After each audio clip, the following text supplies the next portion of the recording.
कभी ऐसा हुआ है कि आपने अपना फोन चार्जिंग पर लगाया लेकिन वो चार्ज ही नहीं हुआ? विकसित देशों में शायद ऐसा कभी ना हुआ हो। हम इसे ज्यादा अहमियत नहीं देते। ज्यादातर समय बिजली रहती है और आपकी डिवाइस काम करती रहती है। केली इंजीनियर हैं और ऊर्जा सिस्टमों पर काम करती हैं।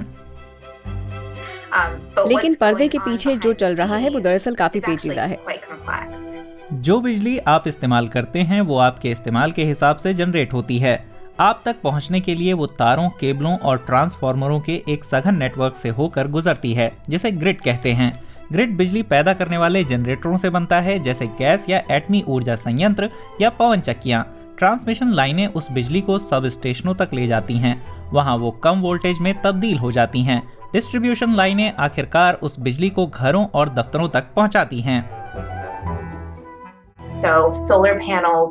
सोलर पैनलों और विंड टर्बाइनों की अपनी भी एक सोच होती है।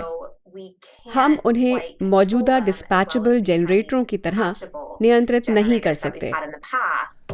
डिस्पैचेबल मतलब हमारे वो बिजली संसाधन जिनकी काफी मांग रहती है, जैसे कि कोयला या गैस पावर प्लांट।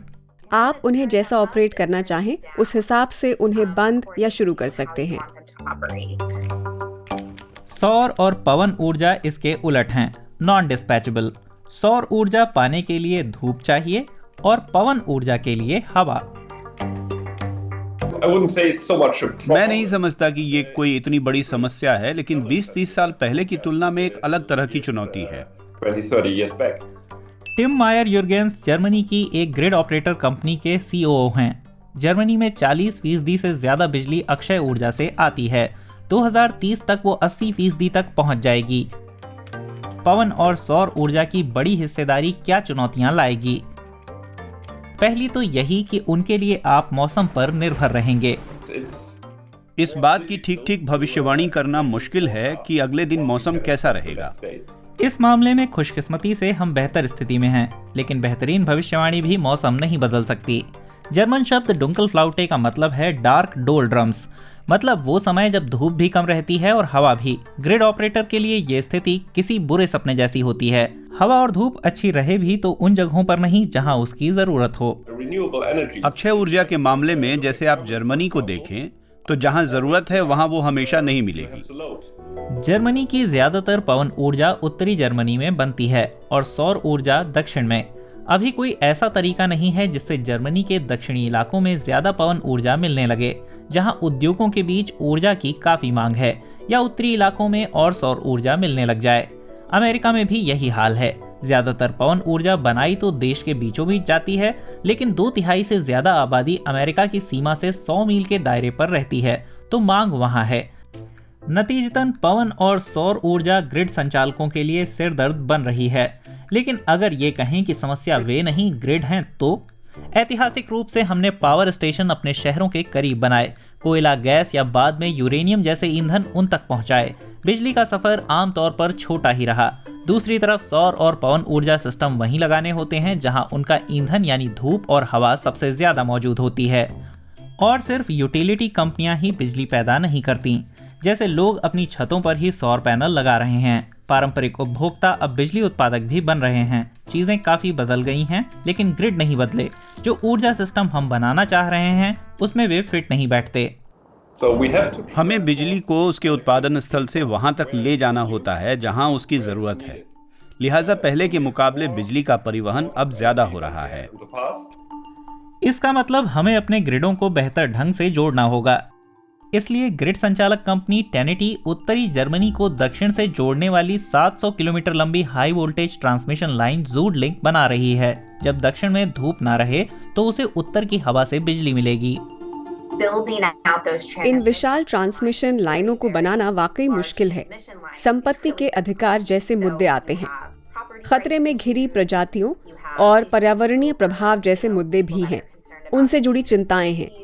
ऐसे प्रोजेक्टों को पूरा करने में वाकई बहुत लंबा समय लगेगा और वे बहुत ज्यादा महंगे पड़ेंगे।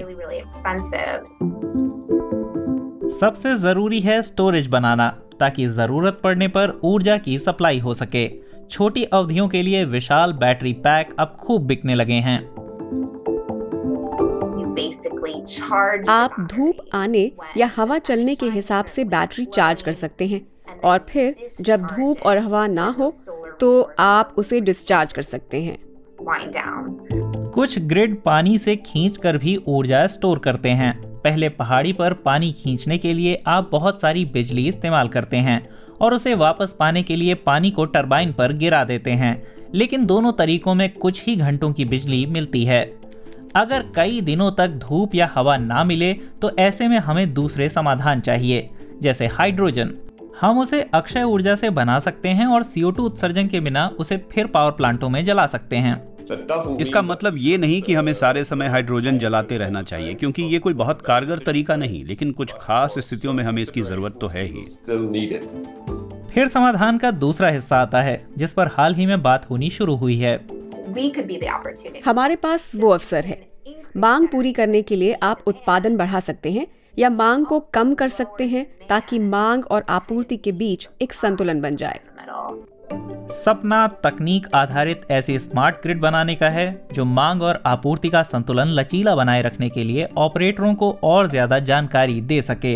ये सब काफी चुनौतीपूर्ण और महंगा है। एक अध्ययन के मुताबिक नेट जीरो टारगेट हासिल करने के लिए दुनिया भर की ग्रिडों को 2050 तक हर साल $1.1 ट्रिलियन निवेश करने होंगे।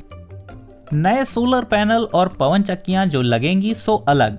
ग्रिड को बदलना बहुत बड़ा काम है, लेकिन अगर हम वाकई जीवाश्म ईंधनों को छोड़ना चाहते हैं तो ये करना ही होगा। क्योंकि आखिरकार हमारे ग्रिड ऊर्जा ट्रांजिशन की रीढ़ हैं। हम कामयाब नहीं हुए तो ये ट्रांजिशन भी सफल नहीं होगा। ये दौड़ तो हमें जीतनी ही होगी और दूसरा कोई विकल्प नहीं।